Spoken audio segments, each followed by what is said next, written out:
A prayer from the 1662 English Book of Common Prayer reads as follows. Almighty and ever-living God, we bless thy holy name for all thy servants departed this life in thy faith and fear, beseeching thee to give us grace so to follow their good examples, that with them we may be partakers of thy heavenly kingdom.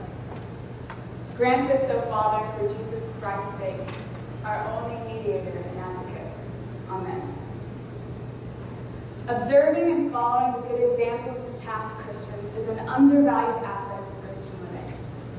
Too often, Christians forget to look to the past for guidance. While prayer and the study of Scripture are excellent means to obtain the Lord's guidance, the Word also encourages believers to build altars of remembrance, to look to people and events of earlier eras in search of wisdom and truth. Too often, we forget the failures and triumphs of our Christian forefathers. We forget the treasures of our Christian heritage. The lives of modern Christians build upon a deeply rooted tradition of faith. But how can we build well upon a tradition we do not remember? This thesis is an altar of remembrance to the good faith and works of Christian politician William Wilberforce, that we might remember and use Wilberforce's good example of Christian political service to better our society and ourselves. William Pitt, a dear friend of Wilberforce's, once wrote to him saying, "If a Christian may act in the several relations of life, must he seclude himself from all to become so? Surely, the principles as well as the practice of Christianity are simple, and lead not to meditation only, but to action. Christians can serve God well in the political arena by applying the life practices of William Wilberforce. Christians have a duty to serve God and to bring the gospel to bear on their society. Those committed to living their faith and bringing it to the public square should consider active political participation as a vital and God-glorifying vocation. History seems to indicate that God has called certain individuals to shape society, and William Wilberforce is a remarkable exemplar of how to fulfill that mission. His life inspires a hope that individuals empowered by God can effect drastic improvements in their culture.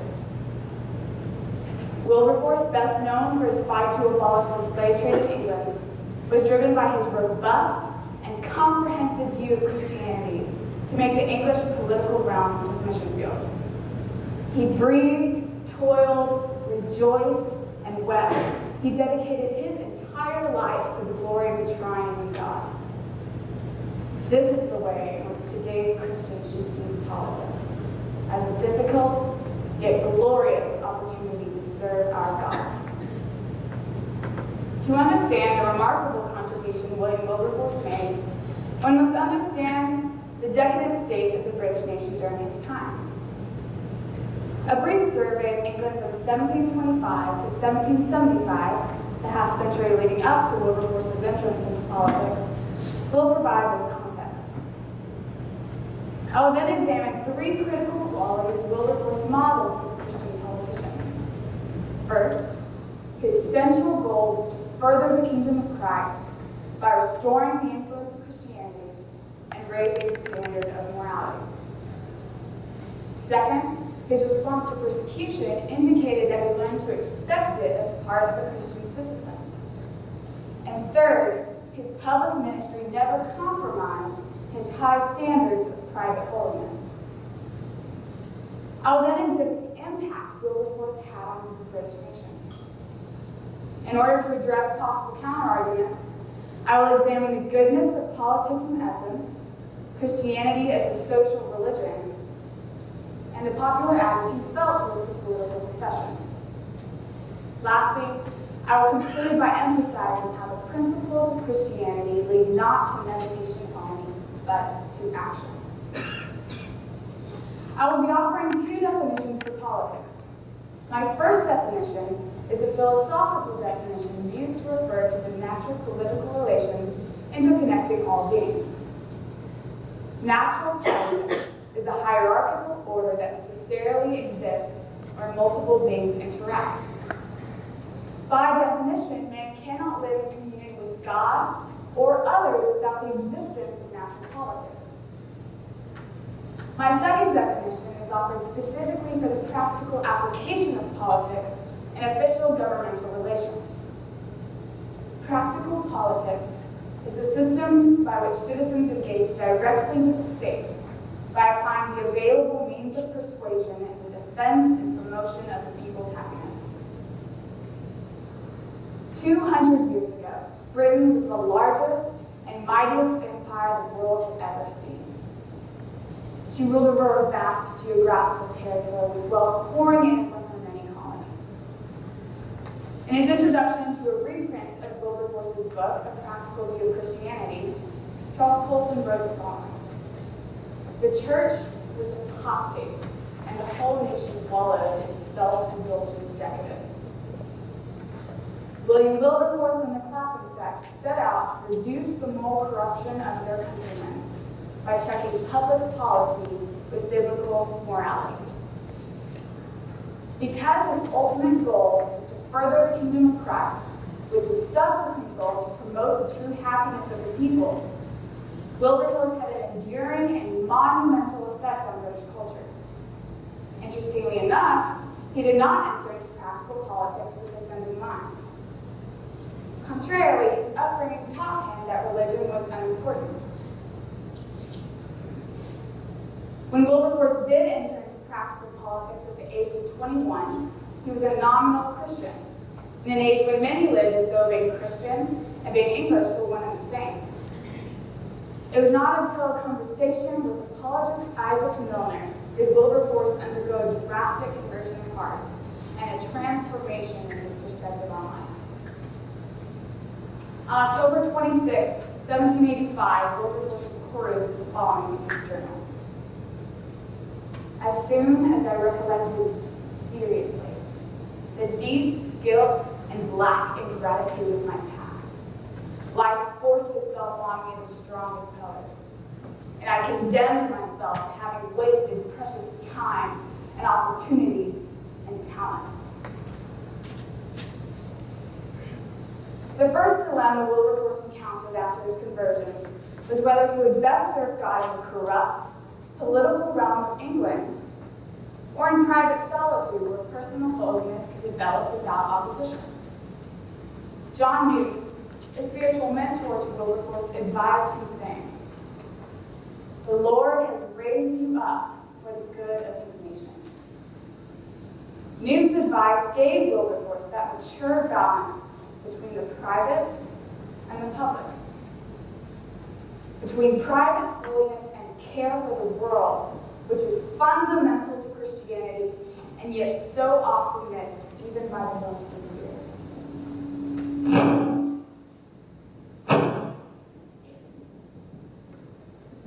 We good?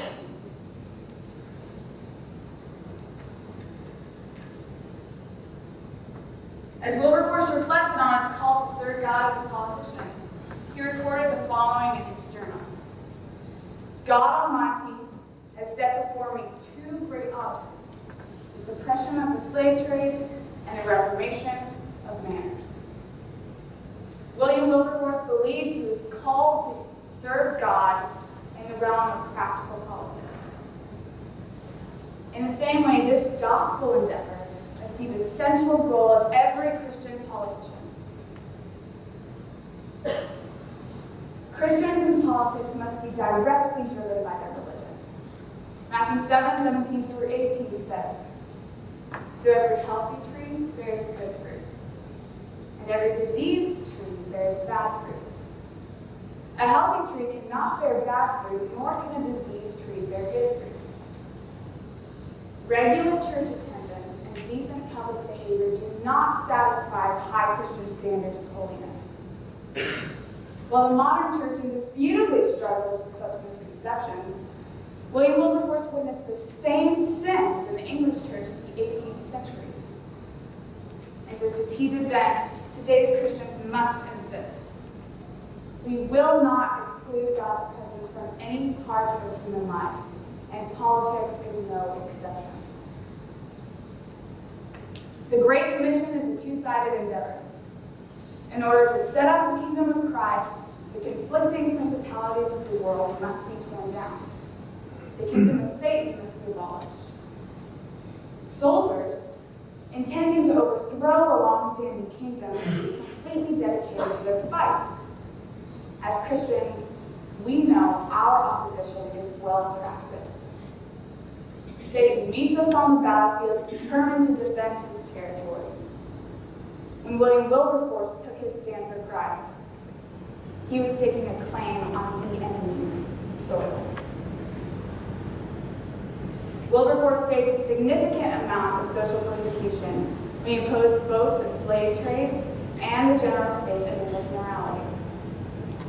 Charles Colson writes that the politicians of the day indignantly accused the Christians of, quote, imposing their morality when they dared to carry their faith into public life. And at no one did they hurl this accusation more vociferously than the great abolitionist William Wilberforce. After the Christmas of 1787, Wilberforce was optimistic that the slave trade would soon be abolished. John Wesley, then 84, and accustomed to the reaction of Englishmen when confronted with a costly moral principle, did not share in Wilberforce's optimism. February 26, 1791, Wesley wrote Wilberforce the following letter, warning him of the consequences of his actions while simultaneously emboldening him.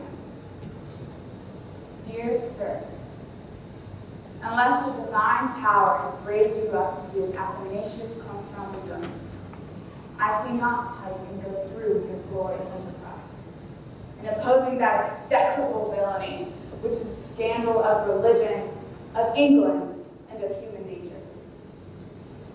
Unless God has raised you up for this very thing, you will be worn out by the opposition of men and devils. But if God be for you, who can be against you?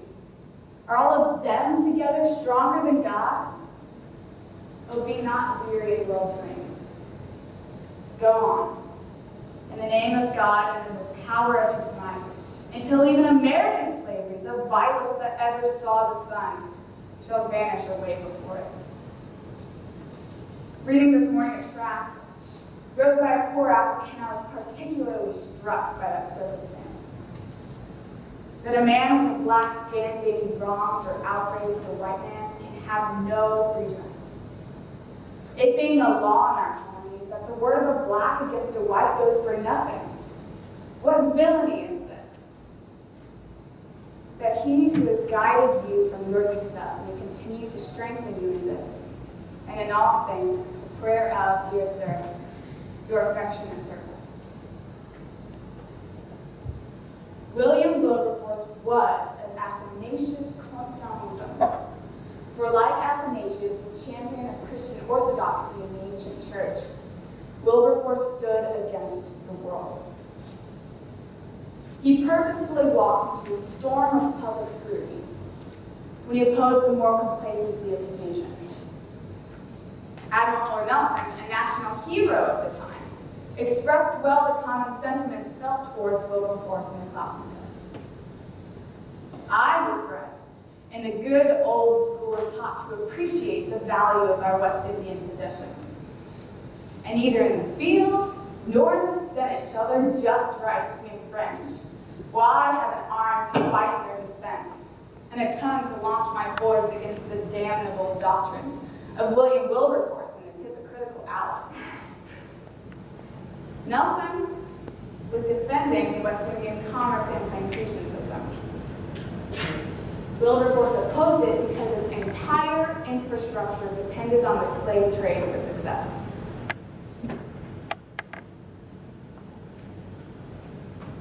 It was these warning bells sounded by Nelson and many others that created a general hostility towards Wilberforce and the Clapham set, as they strove to liberate a race from the chains of iron and a nation from the chains of sin.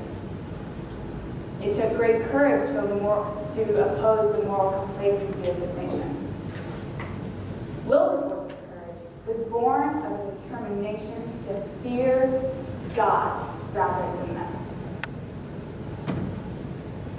Despite every obstacle, Wilberforce endured 50 years of strenuous public life, throughout which he received many forms of criticism for his radical faith.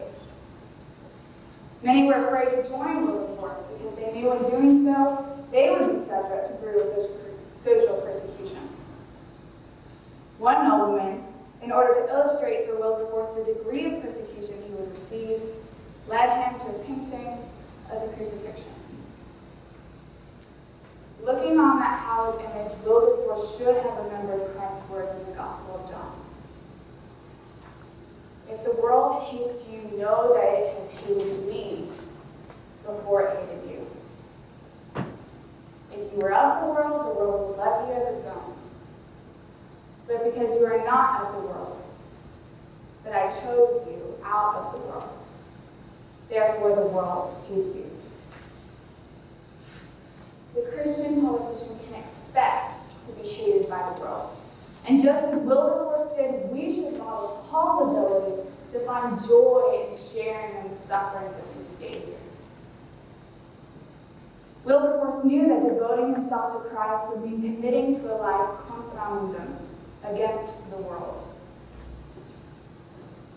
When mounting the stage of American politics, Christians should prepare for social persecution. Contrary to the general idea that American culture is benevolent towards Christianity, politicians who bring an explicitly Christian message to their field will receive direct opposition from the secular culture in which they work.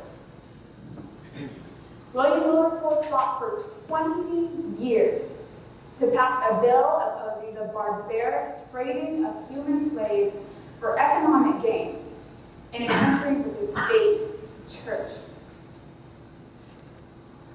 The Christian politician in modern secular America should arm himself with the same spiritual weapons, for the good fight of the faith will never be easily won. Wilberforce was one of the greatest men in England during his time, and yet his political power never compromised his high standards of private holiness, because he was disciplined in prayer and devotion. Despite the opposition of both men and devils, the will of God empowered Wilberforce to stand his ground in the most countercultural political movements. Garth Lane, a God's politician, noted that reliance through good and ill on a wise God lay at the root of Wilberforce's serenity. His discipline and his personal spirituality assured the stability of his public faith when the world continued to try him in every possible way. Wilberforce set high standards for himself and was self-critical of his devotion at every step.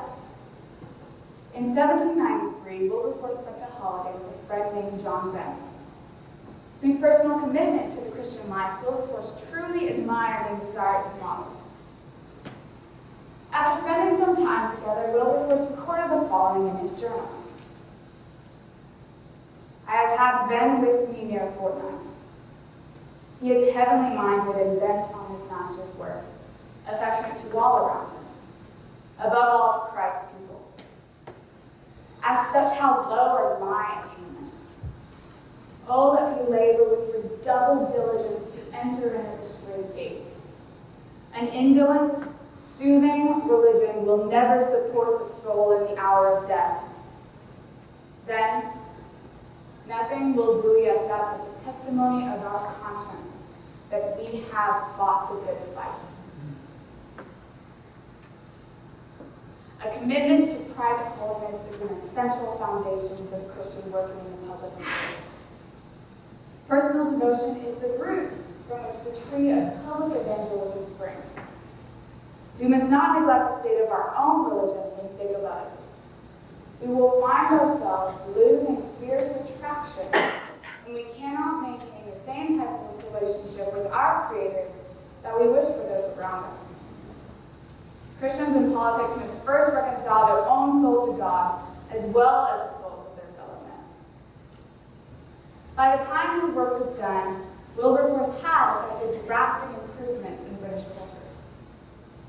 He had made politics an honorable profession for an honest man. He had turned the House from a club mainly concerned with the interests of its members to an assembly responsible for the public good. The political reform is clearly reflected in the culture as well. Professor Henry Perkins wrote, between 1780 and 1850, the English ceased to be one of the most aggressive, brutal, rowdy, outspoken, riotous, cruel, and bloodthirsty nations in the world, and became one of the most inhibited, polite, orderly, prudish, and hypocritical. This reformation of manners was a direct result of a righteously motivated movement led by one divinely empowered politician, the great moral reformer, William Wilberforce. Now, my great-grandmother once wisely warned, actors and politicians are not our kind, dear. To an extent, she was right. If your kind are people of faith and holiness, and frankly every politician you know exhibits a lack thereof, then there must be a serious problem with the state of American politics. But the state of our nation's politics does not alter the intended goodness of politics as a divinely established institution. Determining whether politics is good in essence is an issue of natural politics. The spiritual hierarchy is a natural political order because it consists of multiple beings within a divinely ordained hierarchy. Because they exist within a hierarchy and interact with one another, God, the angels, and man are all participants of natural politics by definition. Therefore, if all God's creation is good, and God created politics within the spiritual hierarchy, then politics must be inherently good. This hierarchy establishes the existence of politics vertically between levels. For politics to exist horizontally within levels, there must exist interaction between members of that particular level. The primary example of interaction between members of a particular level is the Trinity. Three perfectly equal beings in one, a seamless communion for all eternity. The persons of the Trinity live and love in perpetual intimacy with one another. Because God is essentially communal, man is essentially communal. Community implies interaction and therefore natural political relations. If Christianity is a social religion, then natural politics is not only necessary, but good. A communion between men that mirrors the communion within the Trinity is one ambition of the gospel. The divine goal for mankind is to form a new and redeemed community out of the ashes of our fallen condition. In a sermon preached to the Society for Reformation of Manners, John Wesley described the original design of the Church of Christ. It is a body of men compacted together in order first to save each his own soul, then to assist each other in working out their salvation, and afterwards, as far as in them lies, to save all men from present and future misery, to overturn the kingdom of Satan and set up the kingdom of Christ. Religion is not only a private matter. It does not merely save us for a future heavenly existence. It summons us to live a purposeful earthly existence now. To reduce Christianity to a private affair is to suffocate it. The dignity and virtue of the political profession is often doubted. Popular attitudes dismiss the politician as one who skillfully persuades the masses to support his greedy pursuit of power, with the false hope that he has the highest good in mind. But just as the consumption of alcohol is not evil because of its abuse, politics cannot be defined by the sinful humans who corrupt it. To quote Aristotle's Ethics, "The end of politics is the best of ends, and the main concern politics, or he could have said the main concern of politicians is to engender a certain character in its citizens and to make them good and disposed to perform noble actions. Sin is a breakdown of the natural order God intends. So when the main concern of politicians is no longer good, it is a testament to the sinfulness of people. When politicians sin, it proves that people sin, not that the political profession is evil. On the contrary, the natural order God intended for politics was very good. Because politics is inherently good in essence, Christians are fully justified in participating in the political arena. William Wilberforce is one of a great community of saints who exemplifies how to dedicate your entire life and profession to the glory of God.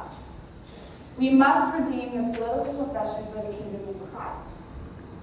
If one political club could save Britain, then the American church working together can pull our nation out of its moral quagmire. We know this to be the duty of the corporate church. But we cannot deny the power of the individual to light fire to movement. Just as Wilberforce called out to his countrymen, I now call out to you. We have a choice to make. We can either value and encourage political discussion or allow it to remain a distant and irrelevant conversation. We can either claim the political realm for our mission field or neglect that glorious enterprise altogether. Christians, the latter is not an option. For the church's neglect is most certainly the devil's opportunity.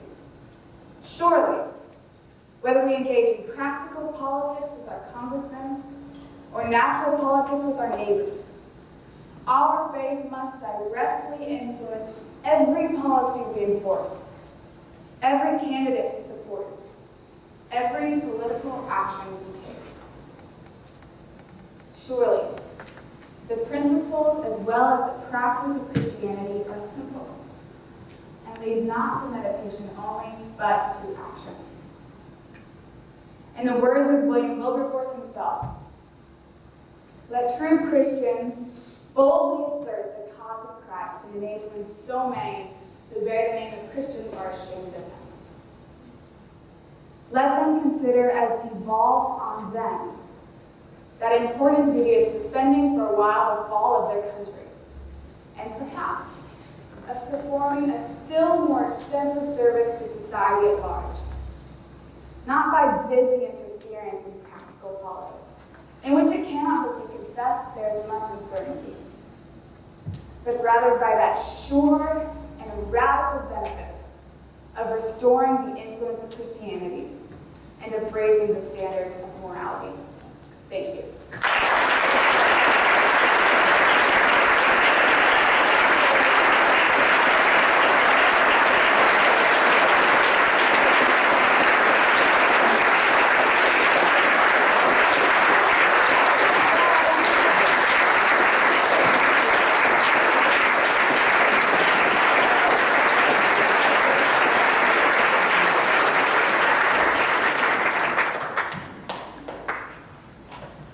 Ms. Schorlemer, congratulations. Good job. Thank you. I was struck by one of your comments. You alluded very early on in your paper, the problem with the tree and its fruit. Also, Ms. Gay, in her previous thesis, alluded to the problem of the root as well. Was William Wilberforce's work a fruit work or a root work? It was a fruit work because he addressed the manners of the nation. You can't legislate morality, and Wilberforce recognized that. So from the position from which he was working as a politician, enforcing policy that does not address the heart of the issue. The state is not the church, and Wilberforce recognized that. But he was driven by his personal religion to do what he could with that position. So his reformation of manners allowed the ability for Christianity to flourish. It didn't change the morals of the nation, which is why the Victorian era was so hypocritical. But it did allow the Great Awakening to have a stage on which to flourish. Excellent answer. And so therefore, I wonder, do you believe in the way that you've thought a lot about Wilberforce and his success, even success over multiple decades? Do you think he would have been as successful if there was no George Whitefield or John Charles Wesley or John Newton at that time? Do you believe that those guys were doing fruit work while he was doing the root work, and do you think he would have been as successful in a different era? I think they definitely were doing the root work, and his policy was able to make such an impact, I believe, because the morals of the nation were addressed by those other men. And in my longer version, I do include a quote from his A Practical View of Christianity, where he does address that he believes the well-being of a nation does not depend on her material power or material possessions, but on the adherence of its members to the Christian faith. So while he did do what he could with his position, he did believe that the true change was coming from the spiritual reformation within the country. Thank you. Excellent presentation. I will give you a little public praise. It's well-deserved. As a former prosecutor who's tried a lot of cases, your presentation and speaking ability is as good as any young prosecutor that I've seen. And so you are well ahead of the game.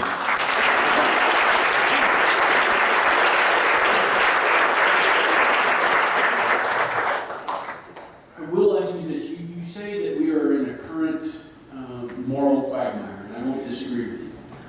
Is there a time as you look back on our nation's history that you see that we were not in a moral quagmire? No. I'm not. Good answer.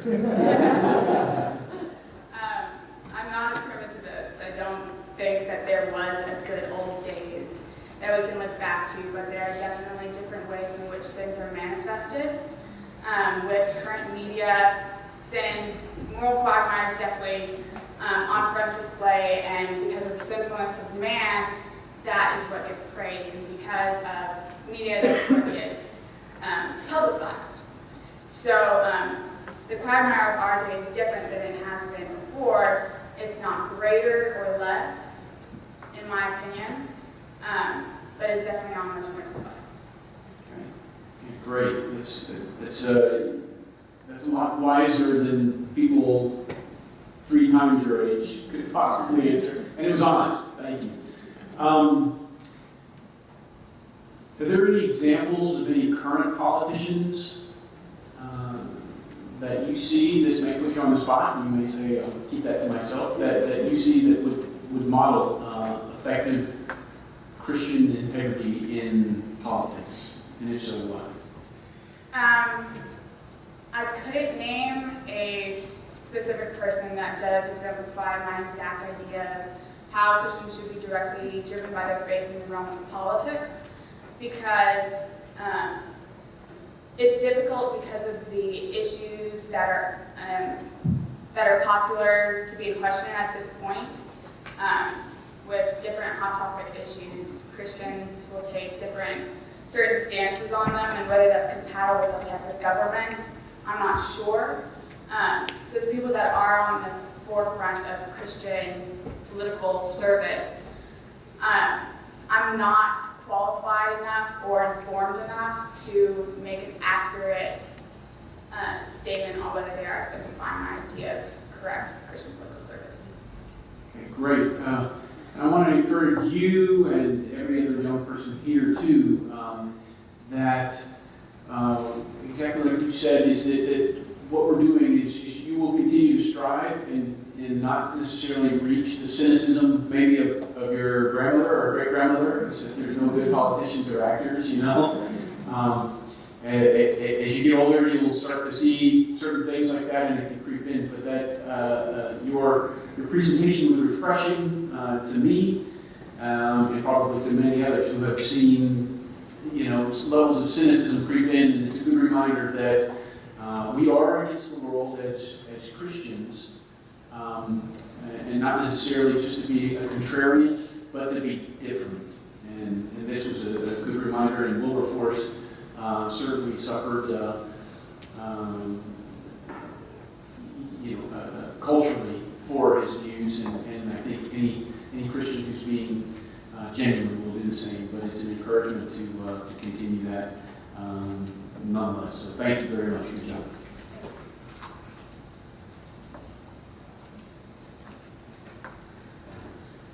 Hello, Ms. Schorlemer. Hi, All right, a few more questions, and then we'll let you go. So, though it will dismay Father Travilco to hear it, the inner light has spoken to me while I was listening to your thesis, and I have become a Quaker. And looking down to the history of my new adopted denomination, I find that very political denominations like the Presbyterians or the Methodists or the Episcopalians or their Anglican brethren over in England, and even the Baptists, could not address within their own ranks the issue of slavery during Wilberforce's lifetime. Matter of fact, the American Baptist and the Southern Baptist Church split over the issue of slavery. Only the little Quakers were able to actually purge slavery from their ranks all on their own, and did it in conference together, calling on the Holy Spirit to speak to them directly about what they should do on this issue. And they prayed about it until they had complete unanimity. This leads me into my question. Have you ever heard Marshall McLuhan's dictum, the medium is the message? No. Okay. So the idea behind that, I'll be real quick, is you don't want to lecture. That's your job, you're getting a lecture.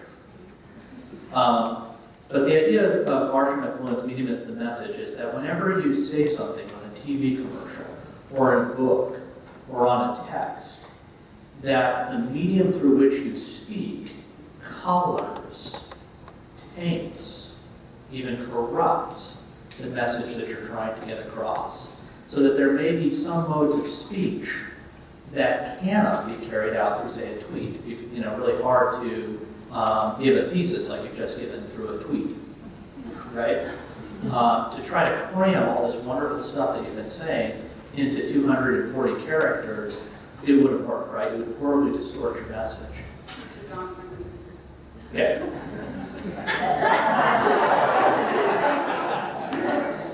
That's okay. We can duke it out in the parking lot. Easy to do. So here's the question. You've been very patient. So is everyone else.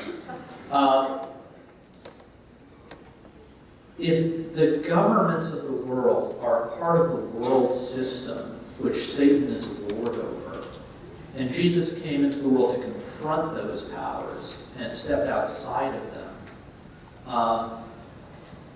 if we adopt Wilberforce's method, if we go through a corrupt political system to try to achieve the righteousness of God, won't we in the end do what Wilberforce did?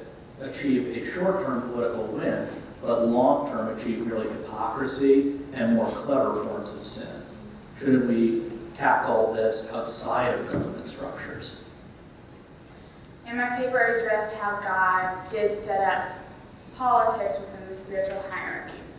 So I use that point to demonstrate that politics is something that is divinely ordained, that it is a means through which God has sanctioned the ability to minister and to make good, even though it will be corrupt. And if we will arrive to a clean purified political state does not necessarily have a bearing on whether we should attempt to purify or not. It's our job as Christians, fulfilling the Great Commission to spread the gospel to all areas of life, because God is, all of the earth is God's, and politics is not an exception to that rule. That was a great answer to a long and tedious question. Hi, Blake. A couple of questions, just one or two for I'd like maybe some clarification or even information. I think one issue that Christian politicians have to work through is how do they respond to attacks, even personal attacks on them, say when they're in the public eye. On the one hand, they want to respond and tell the truth, but on the other hand, they have the victim to turn the other cheek and so forth. So, did you discover any sort of examples from Wilberforce's life? How did he deal with people who attacked him? Did he have a usual kind of response that he would give? He usually turned the other cheek. He received so much persecution that I believe it would have gotten tedious to defend his position every time. So he often turned the other cheek when he was being opposed, except when he was being formally opposed during the Senate, he would give a very vivacious and well thought out persuasive speech to defend his position, often encouraging or provoking rounds of applause and jeers or boos. But he was a very persuasive and enthusiastic speaker, so he wasn't afraid to express his position that way. But outside of formal confrontation, he was a very, very humble reaction to opposition. Thank you. That's helpful. One question. On your view, do you think Muslims can be good citizens of America? Yes. How so? In America, so Romans 13 clarifies that the authority which is in place is instituted by God. So that means that the system in which we find ourselves is the system in which we have to work. The American system has a complete separation of church and state. So while it may be, it is perfectly possible for a Muslim to be a good citizen. Whether they're a good man is not relevant to them being a good American.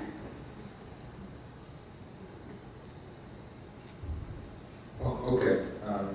I think I understand that. Last question, and this is sort of along the lines of my previous one, but in your presentation you've been, I think, purposely, and not in a bad way, but purposely sort of avoiding the content of sort of the political issues that Christians should pursue. There's clear examples. Right? Everyone should be on board with abolishing slavery and so forth.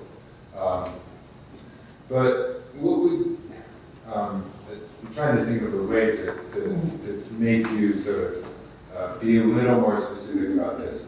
So would Wilberforce think that I could be a good Christian, a good citizen, and also work on the campaign to elect Hillary Clinton as our next president?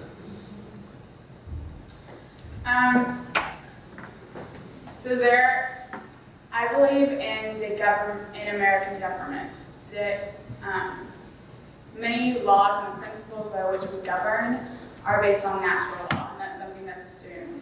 So abortion, slavery, those are things that violate natural law. It's obvious, it's apparent to men, no matter what your religion, that those things are a violation and something that should be a crime. Now, there are other issues that aren't necessarily crimes, that are sins. So, so there are certain issues that Christians, within the context of their own faith, should not support. There are various means of doing that, but blatant violations of natural law should not be supported no matter what, nor religion. Is that a no? No. It wasn't. Oh, so it's a yes. No.